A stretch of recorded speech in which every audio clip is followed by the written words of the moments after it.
Madam Vice President, Governor Walz, thank you so much for sitting down with me and bringing the bus. The bus tour is well underway here in Georgia. You have less time to make your case to voters than any candidate in modern American history.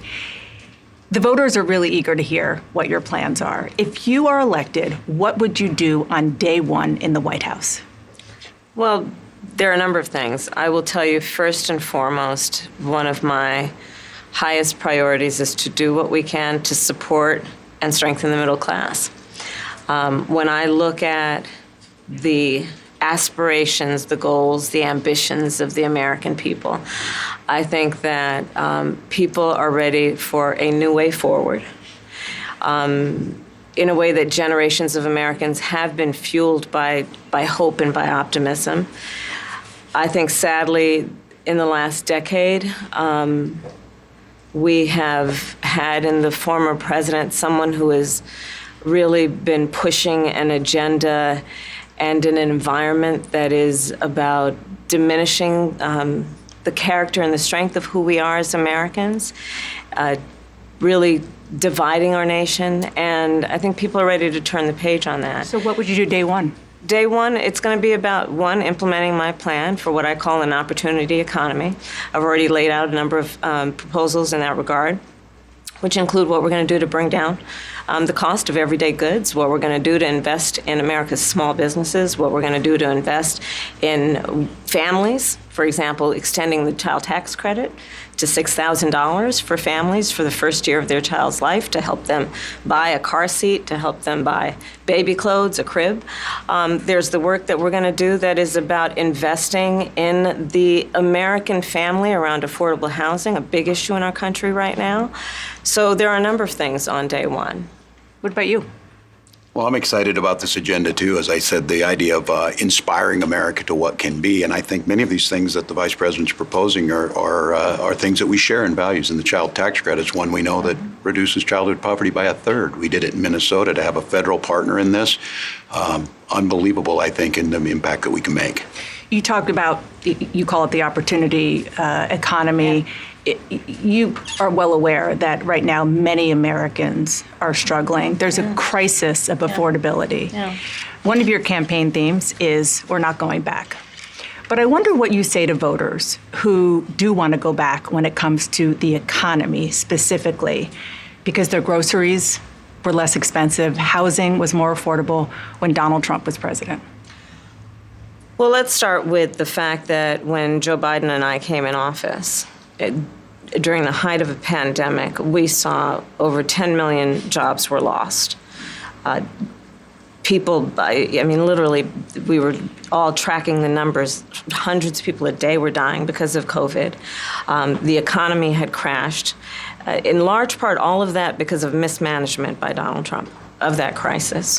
When we came in, our highest priority was to do what we could to rescue America. And today, we know that we have inflation at under 3%. A lot of our policies have led to the reality that America recovered faster than any wealthy nation around the world. But you are right. Prices, in particular for groceries, are still too high. The American people know it, I know it, which is why my agenda includes what we need to do to bring down the price of groceries. For example, dealing with an issue like price gouging, what we need to do to extend the child tax credit to help young families be able to take care of their children in their most formative years, what we need to do to bring down the cost of housing. My proposal includes what would be a tax credit of $25,000 for first-time home buyers, so they can just have enough to put a down payment on a home, which is part of the American dream and their aspiration, but do it in a way that allows them to actually get on the path to achieving that goal and that dream. So you have been vice president for 3.5 years. Yeah. The steps that you're talking about now, why haven't you done them already? Well, first of all, we had to recover as an economy, and we have done that. I'm very proud of the work that we have done that has brought inflation down to less than 3%. The work that we have done to cap the cost of insulin at $35 a month for seniors. Donald Trump said he was going to do a number of things, including allowing Medicare to negotiate drug prices. Never happened. We did it. So now, as I travel in the state of Georgia and around our country, the number of seniors that have benefited. I was in Nevada recently, a grandmother who showed me her receipts. And before we capped the cost of insulin for seniors at $35 a month, she was paying hundreds of dollars, up to thousands of dollars a month for her insulin. She's not doing that anymore. You maintain Bidenomics is a success. I maintain that when we do the work of bringing down prescription medication for the American people, including capping the cost of the annual cost of prescription medication for seniors at $2,000, when we do what we did in the first year of being in office to extend the child tax credit so that we cut child poverty in America by over 50%, when we do what we have done to invest in the American people and bringing manufacturing back to the United States so that we created over 800,000 new manufacturing jobs, bringing business back to America, what we have done to improve the supply chain so we're not relying on foreign governments to supply American families with their basic needs, I'll say that that's good work. There's more to do, but that's good work. I want to get some clarity on where you stand on some key policy issues. Energy is a big one. When you were in Congress, you supported the Green New Deal. And in 2019, you said, quote, "There is no question I'm in favor of banning fracking." Fracking, as you know, is a pretty big issue, particularly in your must-win state of Pennsylvania. Sure. Do you still want to ban fracking? No, and I made that clear on the debate stage in 2020, that I would not ban fracking. As vice president, I did not ban fracking. As president, I will not ban fracking. In 2019, I believe, at a town hall, you said you were asked, would you commit to implementing a federal ban on fracking on your first day in office? And you said, there's no question I'm in favor of banning fracking. So yes. So it changed in that campaign? In 2020, I made very clear where I stand. We are in 2024, and I've not changed that position, nor will I going forward. I kept my word, and I will keep my word. What made you change that position at the time? Well, let's be clear. My values have not changed. I believe it is very important that we take seriously what we must do to guard against what is a clear crisis in terms of the climate. And to do that, we can do what we have accomplished thus far. The Inflation Reduction Act, what we have done to invest, by my calculation, over probably $1 trillion over the next 10 years, investing in a clean energy economy. What we've already done, creating over 300,000 new clean energy jobs. That tells me, from my experience as vice president, we can do it without banning fracking. In fact, Dana, I cast the tie-breaking vote that actually increased leases for fracking as vice president. So I'm very clear about where I stand. And was there some policy or scientific data that you saw that you said, oh, okay, I get it now? What I have seen is that we can grow and we can increase a thriving clean energy economy without banning fracking. Okay. Another issue, big one, is immigration. Mm-hmm. As vice president, you were tasked with addressing the root causes of migration in southern countries and northern part of Central America. The northern part of Central America that affects the southern border of the U.S. Mm-hmm. During the Biden-Harris administration, there were record numbers of illegal border crossings. Why did the Biden-Harris administration wait 3.5 years to implement sweeping asylum restrictions? Well, first of all, the root causes work that I did as vice president, that I was asked to do by the president, has actually resulted in a number of benefits, including historic investments by American businesses in that region. The number of immigrants coming from that region has actually reduced since we began that work. But I will say this, that Joe Biden and I and our administration worked with members of the United States Congress on an immigration issue that is very significant to the American people and to our security, which is the border. Mm-hmm.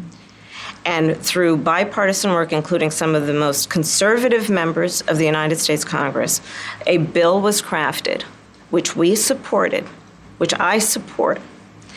And Donald Trump got word of this bill that would have contributed to securing our border, and because he believes that it would not have helped him politically, he told his folks in Congress, don't put it forward. He killed the bill. A border security bill that would have put 1,500 more agents on the border. And let me tell you something, the Border Patrol endorsed the bill.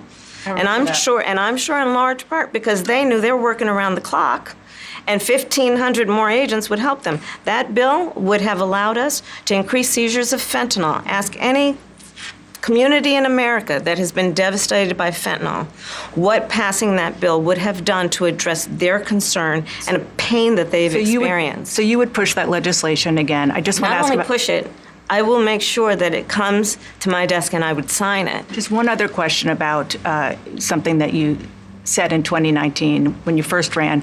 There was a debate. You raised your hand when asked whether or not the border should be decriminalized. Do you still believe that? I believe there should be consequence. We have laws that have to be followed and enforced that address and deal with people who cross our border illegally, and there should be consequence. And let's be clear, in this race, I'm the only person who has prosecuted transnational criminal organizations who traffic in guns, drugs, and human beings. I'm the only person in this race who actually served a border state as Attorney General to enforce our laws, and I would enforce our laws as president going forward. I recognize the problem.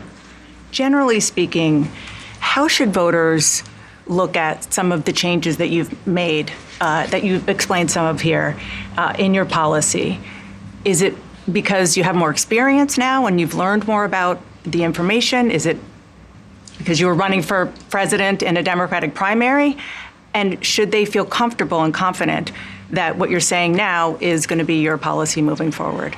Dana, I think the most important and most significant aspect of my policy perspective and decisions is my values have not changed. You mentioned the Green New Deal. I have always believed, and I have worked on it, that the climate crisis is real, that it is an urgent matter to which we should apply metrics that include holding ourselves to deadlines around time. We did that with the Inflation Reduction Act. We have set goals for the United States of America and by extension the globe around when we should meet certain standards for reduction of greenhouse gas emissions, as an example. That value has not changed. My value around what we need to do to secure our border, that value has not changed. I spent 2 terms as the Attorney General of California prosecuting transnational criminal organizations, violations of American laws regarding the illegal passage of guns, drugs, and human beings across our border. My values have not changed. So that is the reality of it. And 4 years of being vice president, I'll tell you, one of the aspects to your point is traveling the country extensively. I mean, I'm here in Georgia. I think somebody told me 17 times since I've been vice president in Georgia alone. I believe it is important to build consensus. And it is important to find a common place of understanding of where we can actually solve problems. On that note, you had a lot of Republican speakers at the convention. Yeah. Will you appoint a Republican to your cabinet? Yes, I would. Anyone in mind? Yes, I would. No one in particular in mind. We got 68 days to go with this election, so I'm not putting the cart before the horse, but I would. I think it's really important. I have spent my career inviting diversity of opinion. I think it's important to have people at the table when some of the most important decisions are being made that have different views, different experiences. And I think it would be to the benefit of the American public to have a member of my cabinet who was a Republican. I want to ask you about your opponent, Donald Trump. Okay. I was a little bit surprised. People might be surprised to hear that you have never interacted with him, met him face to face. That's going to change soon. But what I want to ask you about is what he said last month. He suggested that you happened to turn black recently for political purposes, questioning a core part of your identity. Yeah. Any? Same old tired playbook. Next question, please. That's it? That's it. Okay. Let's talk about some foreign policy issues that would be on your plate if you become commander-in-chief. President Biden has tried unsuccessfully to end the war between Israel and Hamas in Gaza. He's been doing it for months and months, along with you. Would you do anything differently? For example, would you withhold some U.S. weapons shipments to Israel? That's what a lot of people on the progressive left want you to do? Let me be very clear. I'm unequivocal and unwavering in my commitment to Israel's defense and its ability to defend itself. And that's not going to change. But let's take a step back. October 7, 1,200 people were massacred. Many young people who were simply attending a music festival. Women were horribly raped. As I said then, I say today, Israel has a right to defend itself. We would. And how it does so matters. Far too many innocent Palestinians have been killed. And we have got to get a deal done. We were in Doha. Mm-hmm. We have to get a deal done. This war must end. And in the meantime, and we must get a deal that is about getting the hostages out. I've met with the families of the American hostages. Let's get the hostages out. Let's get the ceasefire done. But no change in policy in terms of arms and so forth. No, we have to get a deal done. Dana, we have to get a deal done. When you look at the significance of this to the families, to the people who are living in that region, a deal is not only the right thing to do to end this war, but will unlock so much of what must happen next. I remain committed since I've been on October 8 to what we must do to work toward a two-state solution, where Israel is secure and in equal measure, the Palestinians have security and self-determination and dignity. Governor Walz, the country is just starting to get to know you. I want to ask you a question about how you've described your service in the National Guard. You said that you carried weapons in war, but you have never deployed actually in a war zone. A campaign official said that you misspoke. Did you? Well, first of all, I'm incredibly proud. I've done 24 years of wearing the uniform of this country. Equally proud of my service in a public school classroom, whether it's Congress or the governor. My record speaks for itself, but I think people are coming to get to know me. I speak like they do. I speak candidly. I wear my emotions on my sleeves, and I speak especially passionately about our children being shot in schools and around guns. So I think people know me. They know who I am. They know where my heart is. And again, my record has been out there for over 40 years to speak for itself. And the idea that you said that you were in war. Yeah. Did you misspeak, as the campaign has said? Yeah, I said we were talking about, in this case, this was after a school shooting, the ideas of carrying these weapons of war. And my wife, the English teacher, told me my grammar's not always correct. But again, if it's not this, it's an attack on my children for showing love for me, or it's an attack on my dog. I'm not going to do that. And the one thing I'll never do is I'll never demean another member's service in any way. I never have, and I never will. One other question, because again, this is all new. Yeah. This was not, however many days ago, this was not on either of your bingo cards, especially yours. You had to clarify that you had said that you and your wife used IVF, but it turned out you used a different kind of fertility in order to have children. And then when you ran for Congress in 2006, your campaign repeatedly made false statements about a 1995 arrest for drunk and reckless driving. What do you say to voters who aren't sure whether they can take you at your word? Well, I've been very public. I think they can see my students come out, former folks I've served with, and they vouch for me. I certainly own my mistakes when I make them. The one thing I'll tell you is I wished in this country wouldn't have to do this. I spoke about our infertility issues because it's hell, and families know this. And I spoke about the treatments that were available to us that had those beautiful children there. That's quite a contrast in folks that are trying to take those rights away from us. And so I think people know who I am. They know that record. They've seen that. I've taught thousands of students. I've been out there. And I won't apologize for speaking passionately, whether it's guns in schools or protecting of reproductive rights. The contrast could not be clearer between what we're running against. The vice president's position on this has been clear. And I think most Americans get it if you've been through that. I don't think they're cutting hairs on IVF or IUI. I think what they're cutting hairs on is an abortion ban and the ability to be able to deny families the chance to have a beautiful child.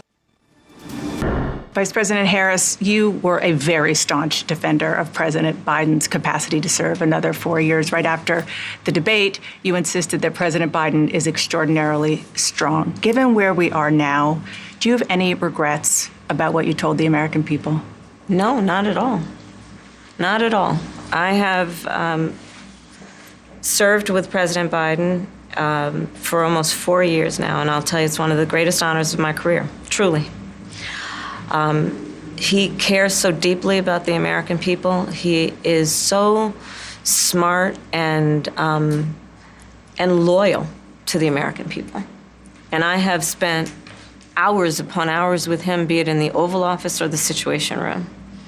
He has the intelligence, the commitment, and the judgment and disposition that I think the American people rightly deserve in their president. By contrast, the former president has none of that. And so, one, I am so proud to have served as vice president to Joe Biden. And two, I am so proud to be running with Tim Walz for president of the United States and to bring America what I believe the American people deserve, which is a new way forward, and turn the page on the last decade of what I believe has been contrary to where the spirit of our country really lies. But the last decade, of course, the last 3.5 years has been part of your administration. I'm talking about an era that started about a decade ago, where there is some suggestion, warped I believe it to be, that the measure of the strength of a leader is based on who you beat down, instead of where I believe most Americans are, which is to believe that the true measure of the strength of a leader is based on who you lift up. That's what's at stake as much as any other detail that we could discuss in this election. Because we haven't had a chance to talk, I'm just curious, staying on President Biden, when he called you and said he was pulling out of the race, what was that like? And did he offer to endorse you right away, or did you ask for it? It was a Sunday, so here, I'll give you a little too much information. Go for it. There's no such thing, Madam Vice President. My family was staying with us, and including my baby nieces, and we had just had pancakes and, Auntie, can I have more bacon? Yes, I'll make you more bacon. And then we were sitting down to do a puzzle. And the phone rang, and it was Joe Biden. And he told me what he had decided to do. And I asked him, "Are you sure?" And he said yes. And that's how I learned about it. And what about the endorsement? Did you ask for it? He was very clear that he was going to support me. So when he called to tell you, he said, "I'm pulling out of the race and I'm going to support you." Well, my first thought was not about me, to be honest with you. My first thought was about him, to be honest. I think history is going to show a number of things about Joe Biden's presidency. I think history is going to show that in so many ways it was transformative, be it on what we have accomplished around finally investing in America's infrastructure, investing in new economies, in new industries, what we have done to bring our allies back together and have confidence in who we are as America and grow that alliance, what we have done to stand true to our principles, including one of the most important international rules and norms, which is the importance of sovereignty and territorial integrity. And I think history is going to show not only has Joe Biden led an administration that has achieved those extraordinary successes, but the character of the man is one that he has been in his life and career, including as a president, quite selfless and puts the American people first. I just have to ask you both about two standout moments, aside, of course, from the addresses that you both gave, but standout moments that were perhaps unexpected during the convention. You mentioned one of them, Governor. A moment that you shared, that the world shared with your son, Gus, You were speaking, the camera caught him, so incredibly proud of you, so emotional, saying, "That's my dad." Yeah, I don't know as a father I could have ever imagined that. I'm grateful for so many reasons to be on this ticket, but that moment, to understand what was really important, to have my son feel a sense of pride in me, that I was trying to do the right thing. And it was, you try and protect your kids, it brings notoriety and things, but it was just such a visceral, emotional moment that I'm grateful I got to experience it, and I'm so proud of him. I'm proud of him. I'm proud of Hope. I'm proud of Gwen. She's a wonderful mother, and these are great kids. And I think the one thing is, talking about the era we're in, is our politics can be better. It can be different. We can show some of these things, and we can have families involved in this. And I hope that I hope people felt that out there, and I hope they hug their kids a little tighter, because you just never know, and life can be kind of hard. And last question, Madam Vice President, the photograph that has gone viral. You were speaking, one of your grandnieces that you were just talking about was watching you accept the nomination. You didn't explicitly talk about gender or race in your speech, but it obviously means a lot to a lot of people, and that viral picture really says it. What does it mean to you? I am running because I believe that I am the best person to do this job at this moment. For all Americans, regardless of race and gender.